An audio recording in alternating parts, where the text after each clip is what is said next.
On May 8, 1954, a day after the Dien Bien Phu resounding victory, the Geneva Conference began to discuss the restoration of peace in Indochina. After 75 days of intense negotiations with 31 sessions, the agreement was signed on July 21. Phải nói đó là một cái hiệp định quốc tế đầu tiên của toàn thế giới công nhận nhà nước Việt Nam Dân chủ Cộng hòa. Geneva Agreement had a great impact. It was the first pact in the world that recognized the Democratic Republic of Vietnam as well as the nation's independence, sovereignty and territorial integrity. My dad told us that negotiations at the Geneva Conference were very tense and the Vietnamese delegation had to make the most of every step of the negotiations. Given the international situation and the nation's power and stature at that time, Vietnam accepted the temporary division at Parallel 17 in return for peace. I believe there would be no greater victory than this.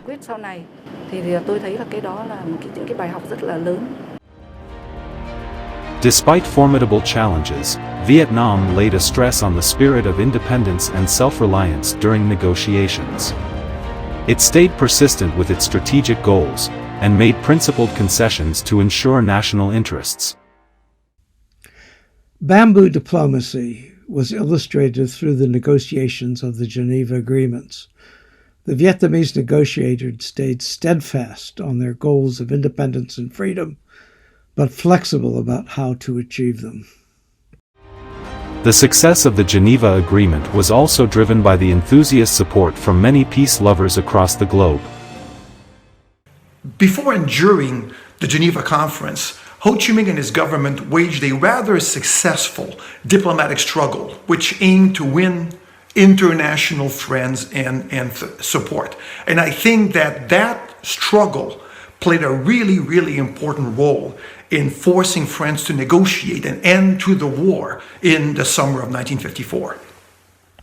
The signing of the agreement was manifestations of the spirit of the patriotism, self-reliance with the revolutionary principle, and as well as the right guidelines of the Indochina Communist Party.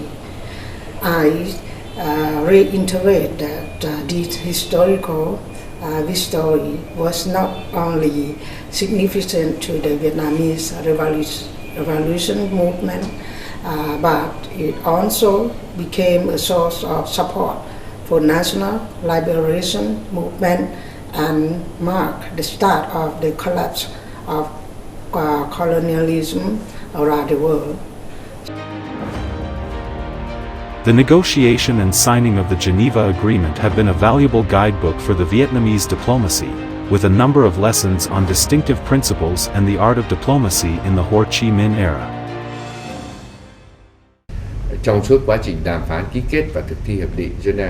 During the negotiations, signing, and implementation of the Geneva Agreement, we were persistent with the principles of peace, independence, and territorial integrity in accordance with our stature as well as regional and international positions.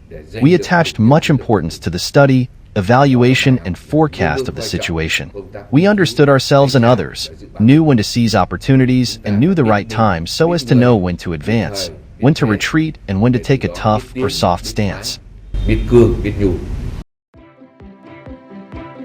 Over the past 40 years of renewal process, Vietnam has upheld its foreign policy of independence, self-reliance, diversification and multilateralization of international relations, proactively integrated into the world, and become a reliable friend and responsible member of the international community.